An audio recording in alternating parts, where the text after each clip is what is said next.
my name is Dio Balbuena, aka Diwata, from Samar.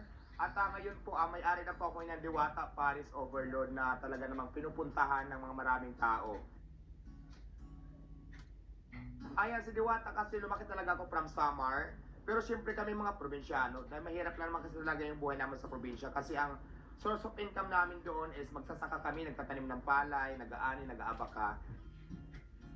So nag-decide din talaga ako, siguro mga bata pa ako noon, yung mga 16 years old, para pumunta din sa Manila kasi nangangarap din ako pumuti at gumanda. Kasi feeling ko dati talaga, yung mga galing ng Manila, pag galing sa amin sa probinsya, pupunta ng Manila, na madali ang trabaho dito, saka madali magkapira. Hanggang sa sinama ako ng kapatid ko, bali, 4 kami, nagpunta dito ng sabay-sabay. Ang source of income talaga namin doon, di ba, palay, magtanim ng palay, magkupras, mag-apaka. Imagine mo, ang taas-taas ng nyog. Akyatin ko yan para makakuha lang ako ng mga 10 piraso, 5 piraso, depende doon sa bunga kung ilan. Tapos kung kuprasin namin yan, babalatan pa yan, tapos lalagyan pa ng apo yan para maano. Ay di ba, kababae kong tao, tapos akyat ako ng mga bundok-bundok, pang lalaki yun. Kaya sabi ko talaga, mas pinili ko talaga na mag-stay ng Manila at mas maraming opportunity, mabilis ang pera. Depende lang din yan sa diskarte mo, lalong-lalo na nung natutunan ko na paano mabuhay sa Manila na mag-isa. Ako po ay under ng elementary graduate lang. Grade 2 lang po ang natapos ko. Lahat kami magkakapatid, walang nakatapos. Grade 6, grade 4, grade 5. Ako naman grade 2. So ganun lang kami. 4 lang kasi kami. Ako yung pinakabunso. Ang una kong pinasukan ng trabaho dati ay nagtitinda kami ng prutas. Tapos, syempre, parang may mga kompetensya din kasi magpuprutas. Saka parang hindi rin naging maganda yung naging ano namin doon samahan. Kasi dati galing pa ako ng probinsya. Bawal pala yung nandun na sa kabila. Kasi parang kami ng tinda eh. Tatawagin mo. Parang nagalit sa akin yung mga katabi kasi yung mga customer nila tatawag ko na kukuha namin. So parang karoon sa ako ng mga treat-treat doon na ginawa mo ito ganyan, natakot ako so umalis ako. So pumunta ako sa pinsan ko. Tapos yung pinsan ko naman ulit, pinasok ako ng trabaho naman boy sa isang bahay na malaki. So nagtagal din ako siguro mga 1 year. Tapos umalis na naman kami. Nag-construction din ako ng how many years? 5 years yata. Kasi meron akong friend na, sabi niya, bakit hindi mo subukan magtrabaho ng construction? Kaya mo naman yan kasi alam ko malakas ka naman. So nag-try ako for 5 years. Kaya lang, nag-pandemic before, di ba? Nag-pandemic before. Lahat ng trabaho namin, pinatigil dahil nga sa pandemic. Mayroon akong pera na nagnegosyo ngayon ako, nagtinda ako ng, hindi pa dati Paris eh. Mga sigarilyo, soft drinks, mga kanton, kapi-kapi. Doon ako nagsimula.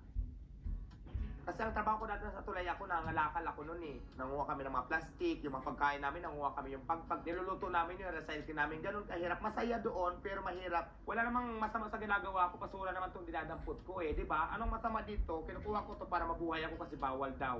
Naranasan ko yan. Ganun yung mga ayaw ko nang balikan ng mga sitwasyon, ng mga pangyayari. Masakit yung para sa akin kasi nag-survive ka na sa sarili mo, pagbabawalan ka pa, lalaiting ka pa, di ba? Lahat pa ng diskriminasyon nasa sayo. Nang intention mo lang naman is mabuhay ka, mag-survive sa sarili mo.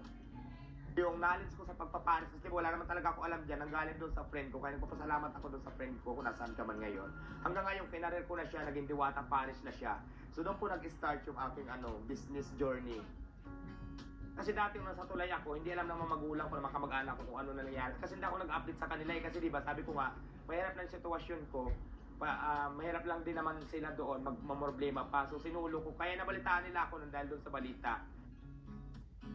So mayroon akong friend na dahil sa pandemic, chef cook siya sa isang restaurant, pinatigil din, nawalan siya ng trabaho. Pumunta siya sa akin na sabi niya, kung may pera ka na, mas madali ang kita sa pagkain, ba't hindi natin dagdagan kung may pambili ka naman dyan ng mga ingredients, tapos yung mabili natin kaldero. So doon ngayon nag-start yung pagtitinda ko ng pagkain at saka yung pares ko doon sa friend ko na yon.